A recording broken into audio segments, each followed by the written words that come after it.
السلام عليكم ورحمة الله وبركاته أصدقائي الأعزاء. نواصل كما سبق وحكينا في الفيديوهات السابقة. نواصل كيفية صنع القفص من الألف إلى الياء. اليوم نواصل مع تصويب التل، ثم بعد ذلك يقع إدخاله في الأماكن المخصصة له.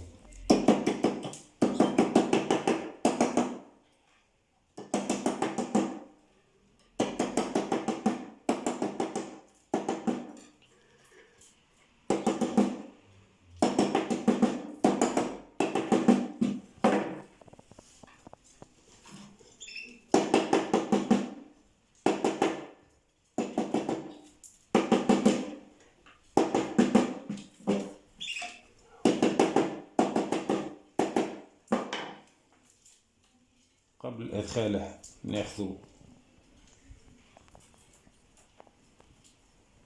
الطول، ثم الزائد يقع قصه، ويتم إدخال التل هكذا ثم هكذا، ثم لدينا هذه لتسهيل الأمر علينا كما تنظرون هكذا. هو حاليا القفص قريب من الانتهاء، مازال فيه لمسات صغيرة فقط كما تشاهدون. قفص جميل وجميل جدا. من هنا سيقع صنع الباب، وهنا مكان الأكل.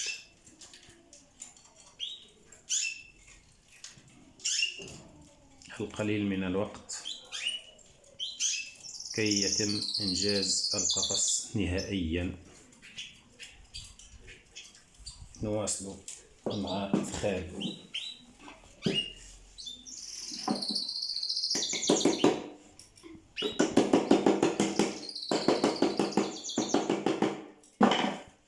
هناك من يقوم بسوي التل بالشنيور، لكن أنا لا أريد. تعجبني هذه الطريقة، طريقة سهلة بالنسبة لي أنا.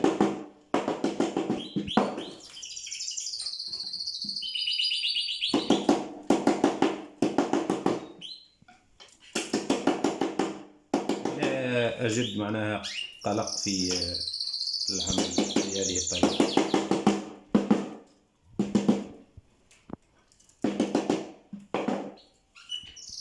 كالعادة نقاس الزائد، ثم يقع إدخال التل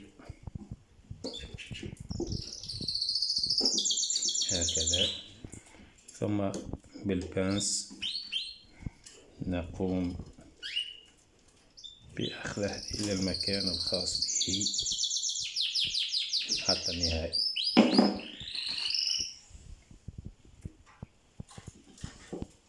نواصل، ما زال لنا زوز أماكن فقط.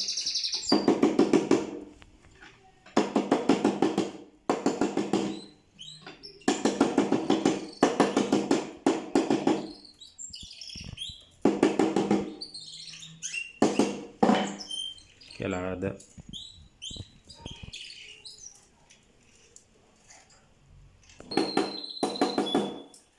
نواصل كالعادة.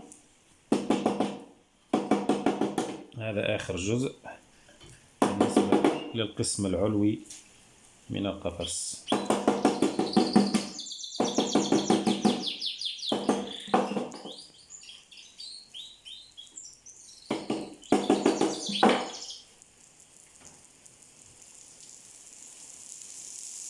تبارك الله، أمطار غزيرة وغزيرة جدا.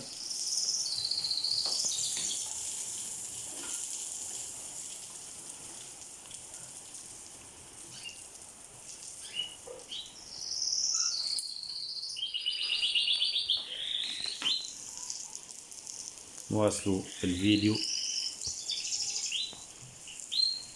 هذا حالة طقس اليوم في تونس. هذا آخر جزء.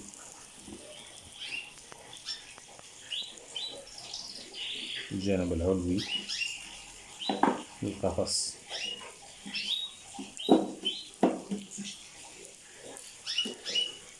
هذا عندما يصعب إدخال التل يكون الالتجاء إلى البانس هذه. هنا قد أتممنا بالنسبة للجزء العلوي، أتممنا هنا إدخال التل كامل. لم يبقى لنا سوى ثقبين هنا والقيام بمقبض للقفص. سأريكم بإذن الله القفص عند الانتهاء منه. كي نواصل يجب علينا أن نكون في أحسن حال لإتمام هذا القفص إن شاء الله.